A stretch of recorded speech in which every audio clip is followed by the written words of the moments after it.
Okay, so this one isn't too far out of the ordinary. I talked to Bakajitsu, my guildmate, again for this floor, and this one is a pretty easy floor, honestly. I know a lot of people are playing the same comp that you see, but mine is ever so slightly different because I decided to just use my PvP Cermia and not actually gear it on rage set. So if you are just perusing for something on YouTube, if you're just trying to find a quick clear, I will tell you right now that this is a little bit different because the Cermia proves that you do not need the same Cermia that everyone else is using after just doing a cursory glance after I cleared this.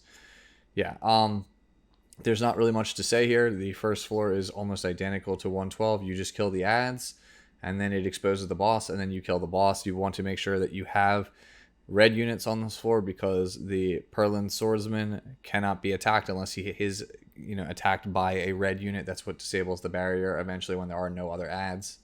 So so how the second fight works for this, because the first fight is so easy, I might as well start talking about it. You have green violet plus remnant violet, and how it works is every time violet uses massacre, which is his S3, he equalizes the life total of both violets. So if one is at 10% and the other is at 100%, the one that is at 10% will heal all the way back up to 100.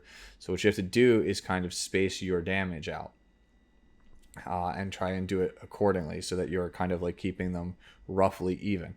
And there is another mechanic which I will talk about when we get to that second floor. I'm not exactly sure the name of it, but it basically says that if you receive a buff, or you would receive a buff, and it's not your character's current turn, you don't receive that buff. So if you do not want to play Cermia, you need to make sure whatever your damage dealer is a red damage dealer that can provide buffs to itself. Because if you look at the rest of this team, Tamarin can give herself idle buff as well as attack buff. Kitty Clarissa gives herself immunity and her kitty buff. Roz gives himself immunity and defense buff. So whatever you have in that last slot, it needs to be something that can provide itself with a buff. A alternative, I guess, to Cermia, it's not actually red, is you could play Landy on Guiding Light. You can honestly play any ranger on Guiding Light. You could even play a thief on something like Alexa's Basket. The way that you have to approach the second fight is you can only attack Remnant Violet if you actually have a buff on that character. If you do not, he will dodge your attack. After he dodges 2 attacks, he will massacre. And you remember, when he massacres, he equalizes the life total.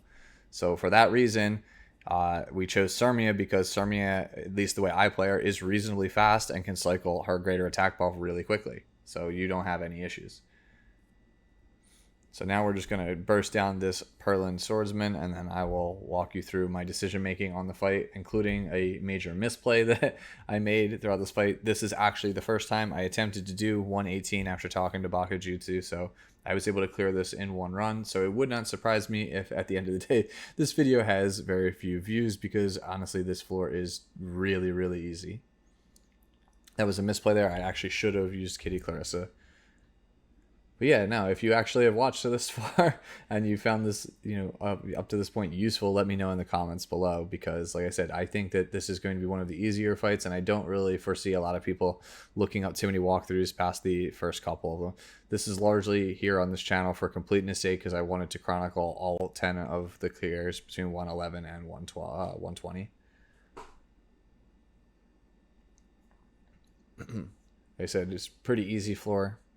If you've gotten this far, you've probably already been using a Kitty Clarissa or something functionally similar at this point, and everyone at this point knows that Tamarin and Roz are just all stars in this game mode.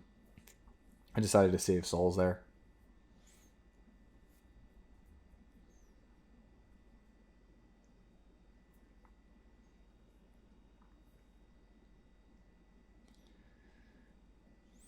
Those souls are going to matter a little tiny bit on the next floor, because we are going to be soul burning Cermia quite a bit to try and chunk damage. If I had not misplayed, which you'll see when we get again to that second floor, you'll see that I could have cleared this floor significantly faster.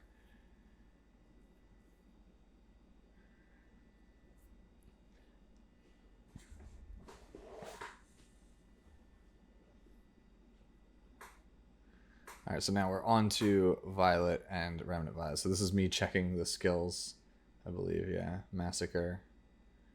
Double checking that's what he said it was. So we just go into Remnant Violet as long as we have a buff.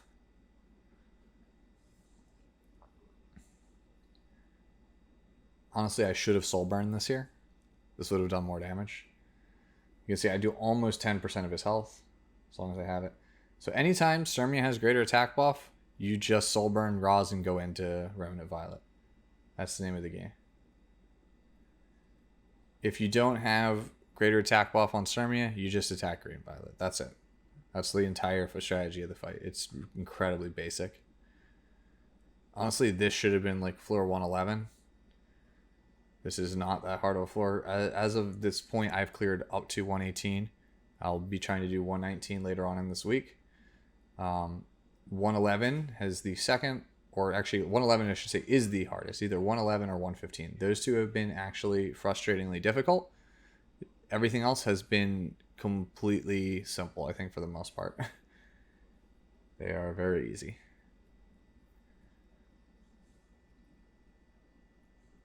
No disrespect if you had trouble on other floors. It's just everybody has different boxes and different units geared, so you can see we don't have greater attack buff, we go into Green Violet.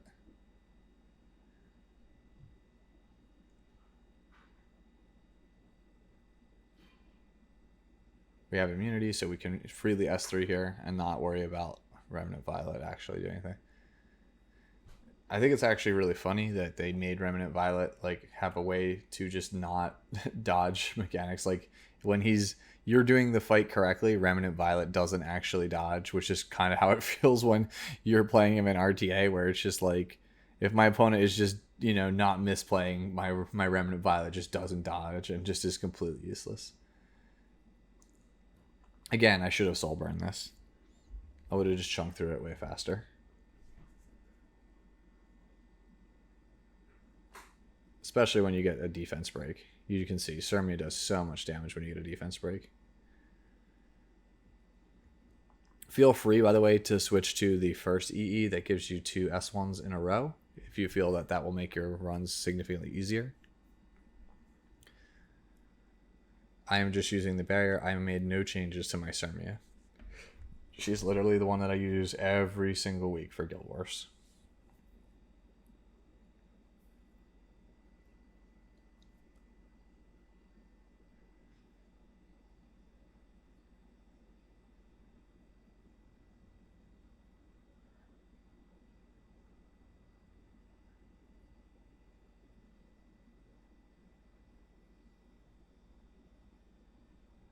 Imagine if Green Violet didn't dodge this much.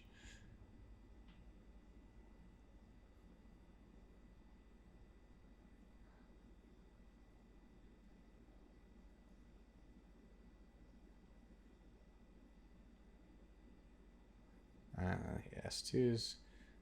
This greater attack buff, if your Cermia, for whatever reason, doesn't have greater attack buff, but Kitty Clarissa is in cuteness mode, you can very easily just S2 and strip both of them. Alright, so now that we have this, and we have an abundance of souls, just start soul burning into Remnant Violet. You can see it's 10% when he does that. So we're going to massacre here, and I believe that's going to bring Green Violet back up. Almost chunks my Kitty Clarissa.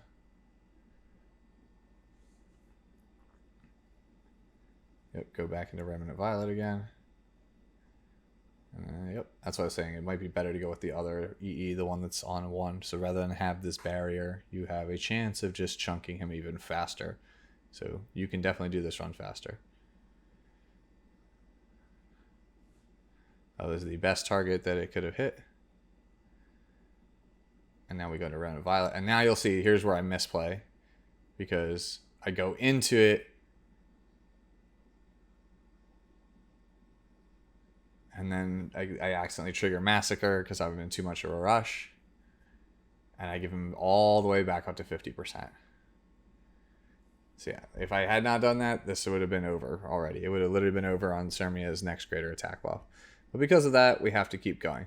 So if you have a lower damage team, you don't have to worry about it because I'm going to show you guys you can go for quite a long time in this fight and still not die. Just as long as you're kind of doing that dance, it's kind of like the Sage balances on floor. As long as you're doing that dance where you're attacking green violet without greater attack buff or whatever buff is on your DPS if you chose to use somebody other than Cermia. Yep, there's the strip we talk about. Get rid of the greater attack buff so the violet does less damage. But yeah, as long as you just don't have a buff, go into green violet. Have a buff, go into remnant violet.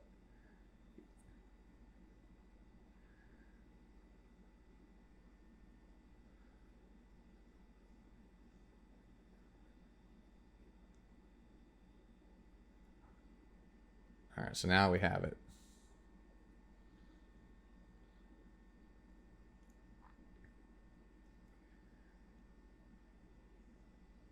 Another 10% shaving off there. And we have Kitty buff, so now we can go back into this.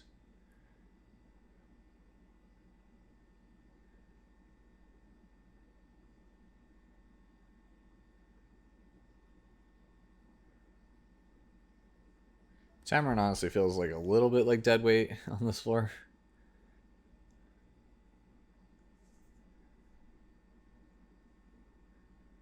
Yeah, seeing all these S1s in the replay, I'm just like, man, this would have been amazing if I had been on EE number 1 instead of EE number 2.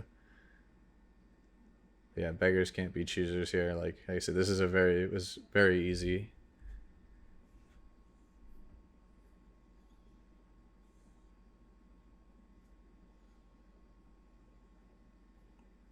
So Cermia's next turn is basically GG for us. We win on her next turn.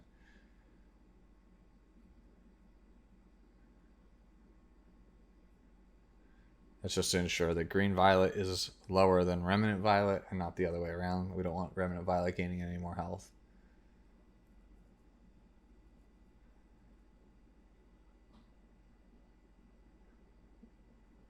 $9K, that's like less than an actual one you'd face in RTA.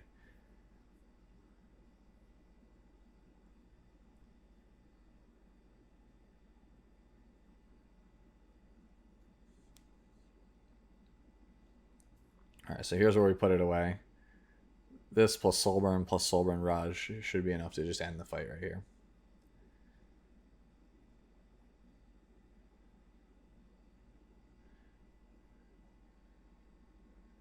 And best girl Cermia ends the fight. Like we said, there we go. Easy peasy. Alright, let me show you my gear. My Cermia is slightly different than what you probably have seen in some of my videos, especially my how to play Cermia video. She is slightly worse now because I needed to port her gear over to Closer Charles to get him up and running for the way I wanted him to be. 240 speed, Venture Raz. Honestly, the Rise of a Monarch is completely useless. You can play whatever you want. Aureus instead. It's honestly pretty terrible. Tamarin, just standard Tamarin, just 85 effectiveness. Nothing like too crazy on this. Kitty Clarissa, 264. This is just to try and go fast. Again, 85 effectiveness. And then a 210 speed Cermia. Everyone else is playing Rage set. I am just being fast on Border Coin. And I'm on the Barrier EE. Probably should be on EE number 1, though, for the extra S1s. All right, that's it. Later.